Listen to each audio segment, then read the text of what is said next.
ഇപ്പോൾ മുഖ്യമന്ത്രി പിണറായി വിജയൻ മാധ്യമപ്രവർത്തകരെ കാണുന്നു. അതിൻ്റെ തത്സമയം അത്യന്തം ദാരുണമായ സംഭവമാണ് ഇന്നലെ ഉണ്ടായത്. ഇതുമായി ബന്ധപ്പെട്ട കാര്യങ്ങൾ വിശദമായി പരിശോധിക്കേണ്ടതുണ്ട് എന്നുള്ളതാണ് ഇപ്പോൾ വരുന്ന വാർത്തകളിൽ നിന്ന് വ്യക്തമാകുന്നത്.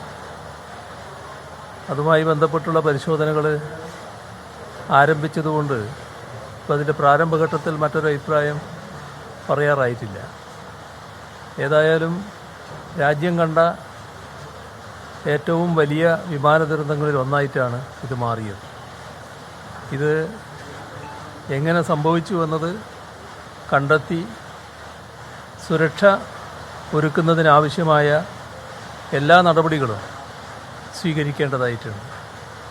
ഇന്ത്യ ഗവൺമെൻറ് ആവശ്യമായ തുടർ നടപടികൾ സ്വീകരിക്കണമെന്നുള്ളതാണ് പറയാനുള്ളത്. ഈ സംഭവത്തിൽ മരണപ്പെട്ട എല്ലാവരുടെയും വേർപാട് അത്യന്തം വേദനാജനകമായിട്ടുള്ളതാണ്. അതിൽ ഇന്നലെ തന്നെ അനുശോചനം രേഖപ്പെടുത്തിയതാണ്. കേരളത്തിൽ നിന്നുള്ള ഒരു സഹോദരിയും ഇതിൽ മരണപ്പെട്ടു. അതിലും അഗാധമായ ദുഃഖവും അനുശോചനവുമാണ് നാടാകെ രേഖപ്പെടുത്തിയിട്ടുള്ളത്. മറ്റു കാര്യങ്ങൾ പിന്നീട് സംസാരിക്കുന്നതായിരിക്കും. ഇന്ന് ഇസ്രായേൽ ഇറാനെതിരെ ഒരു അറ്റാക്ക് നടത്തിക്കൊണ്ടിരിക്കുകയാണ്. ഇസ്രയേൽ പണ്ടേ ലോക തെമ്മാടിയായിട്ടുള്ള ഒരു രാഷ്ട്രമാണ്. ലോകത്ത് സാധാരണഗതിയിലുള്ള ഒരു മര്യാദയും പാലിക്കേണ്ടതില്ല എന്ന നിലപാട് അംഗീകരിച്ചു പോകുന്ന ഒരു രാഷ്ട്രമാണത്. എന്തുമാകാം, അമേരിക്കയുടെ പിന്തുണയുണ്ട് എന്ന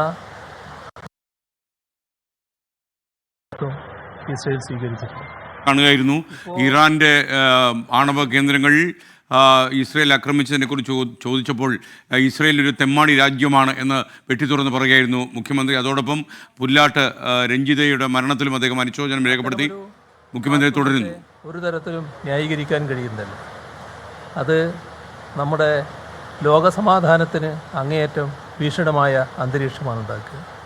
അപ്പോൾ സമാധാനകാംക്ഷികളായ എല്ലാവരും ഇതിനെ എതിർക്കാനും അപലപിക്കാനും തയ്യാറാകണം എന്നതാണ് പൊതുവെ പറയാനുള്ളത്. ശ്രീ പിണറായി വിജയൻ വാർത്താമാധ്യമങ്ങളെ കാണുകയായിരുന്നു. അഹമ്മദാബാദിലുണ്ടായ വിമാന അപകടത്തിൽ അദ്ദേഹം ഒരിക്കൽ കൂടി അനുശോചനം അർപ്പിച്ചു. ഇന്നലെ അദ്ദേഹത്തിൻ്റെ അനുശോചന പ്രസ്താവന വന്നിരുന്നു. ഈ വിമാനങ്ങളുടെ സുരക്ഷ കൂടുതൽ കടുപ്പിക്കാനുള്ള എല്ലാവിധമായ നടപടികളും എടുക്കണം എന്നാണ് അദ്ദേഹം പറഞ്ഞത്. അതേപോലെ ഈ ഇറാനിൽ നടത്തിയ ബോംബാക്രമണം, അമേരിക്കയുടെ പിന്തുണയോടെ ഇസ്രയേൽ നടത്തിയ വ്യോമാക്രമണത്തിൽ അമേരിക്കയുടെ പിൻബലത്തിൽ എന്തും ചെയ്യാമെന്നുള്ള ധാർഷ്ട്യമുള്ള തെമ്മാടി രാജ്യമാണ് ഇസ്രയേൽ എന്ന് അദ്ദേഹം പറഞ്ഞു വയ്ക്കുന്നു.